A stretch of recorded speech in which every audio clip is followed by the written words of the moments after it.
Hallelujah. आज का जो परमेश्वर ने वचन हमें दिया है, पहला कुरिन्थियोस उसका अध्याय 1 और उसकी 9 आयत में इस प्रकार से प्रभु ने आज का वचन दिया है। परमेश्वर सच्चा है, जिसने तुमको अपने पुत्र हमारे प्रभु यीशु मसीह की संगति में बुलाया है। परमेश्वर सच्चा है, जिसने तुम्हें अपने पुत्र हमारे प्रभु यीशु मसीह की संगति में बुलाया है। मेरे अजीजों, परमेश्वर को आप जानते हो, और परमेश्वर जिन लोगों ने बाइबल को पढ़ा है जानते हैं कि उसने क्या बातें हमसे की हैं, और जिन्होंने नहीं पढ़ी या जिन्होंने पढ़ी है लेकिन याद नहीं है। बहुत सारे ऐसे उदाहरण हैं कि जब हम पूछते हैं तो उन्हें तुरंत याद नहीं होता। उन सब के लिए हम कुछ बातों को याद करते हैं जो परमेश्वर ने हमसे बोली हैं। परमेश्वर क्या कहता है कि जो दुखी बीमार हैं, लाचार हैं और परमेश्वर पे आशा लगाए हुए हैं, जो भटके हुए हैं, अशांत हैं, सब लोग परमेश्वर की ओर देखते हैं। परमेश्वर ऐसे में क्या कहता है, उसका वादा क्या है, ना मैं तुम्हें कभी छोड़ूंगा और ना कभी त्यागूंगा। और जो बीमार हैं उनसे क्या वादा है, मैं तुम्हारा चंगा करने वाला यहोवा परमेश्वर हूँ।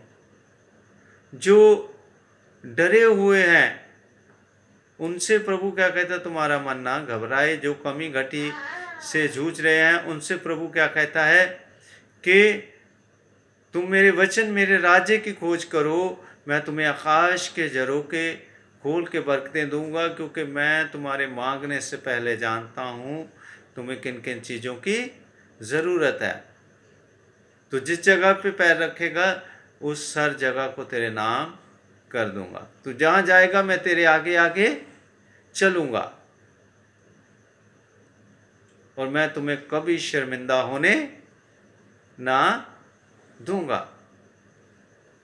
परमेश्वर हमसे बातें करता है। यीशु की ज़ुबानी, परमेश्वर जो पुत्र में है, पुत्र पिता में, यीशु क्या कहता है, मैं जगत की ज्योति हूँ, मैं ही मार्ग हूँ, मैं ही सत्य हूँ, मैं ही जीवन हूँ, मैं जीवन की रोटी हूँ, मैं जीवन का जल हूँ,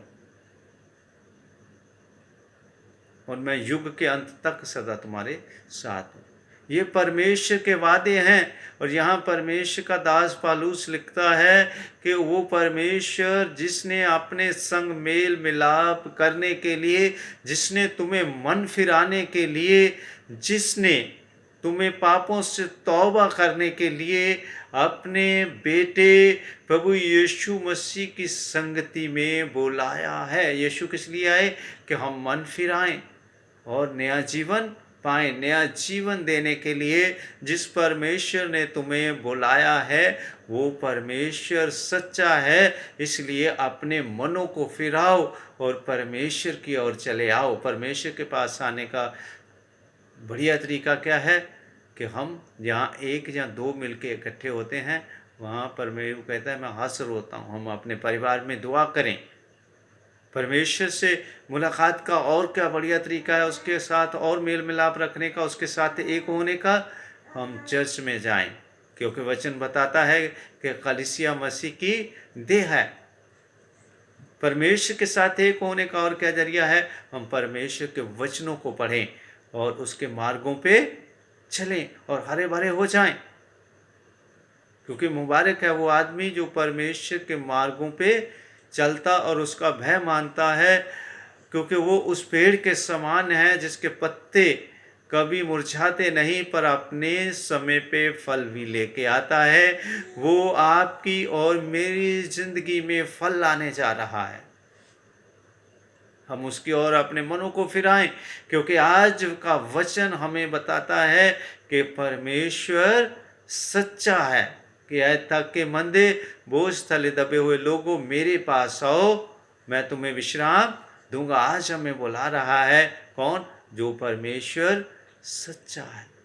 उसके पास आएं और शांति पाएं, आराम पाएं और उसकी हर एक आशीषों से उसकी भरपूरी तक भर जाएं। आज के दिन आपको प्रभु ने बुला लिया है, चले आइए और चंगे हो जाइए, चले आइए और भर जाइए, चले आइए और अनंत काल के जीवन को पाइए, चले आइए और रोगों बीमारियों से छुटकारा पाइए। प्रभु अपनी महिमा के साथ आपकी ओर हाथ पसारे हुए हैं। आ जाइए, आज प्रभु आपके सारे बोझ उठाने जा रहा है, उसका धन्यवाद करें। प्यारे प्रभु, तमाम उन लोगों को तेरे हाथों में देते हैं जो इस वचन को सुने और इस पर विश्वास लाएं। तो उन्हें चंगा करना, क्योंकि तू सच्चा है, तेरा हर वादा हमारे जीवन में पूरा हो रहा है। इन तमाम के जीवन में भी पूरा करना प्रभु यीशु मसीह के पाक और पवित्र नाम से, जिसके द्वारा तूने हमें बुलाया है, जिसकी संगति में बुलाया है। ये सब कुछ मांग लेते हैं, आमीन।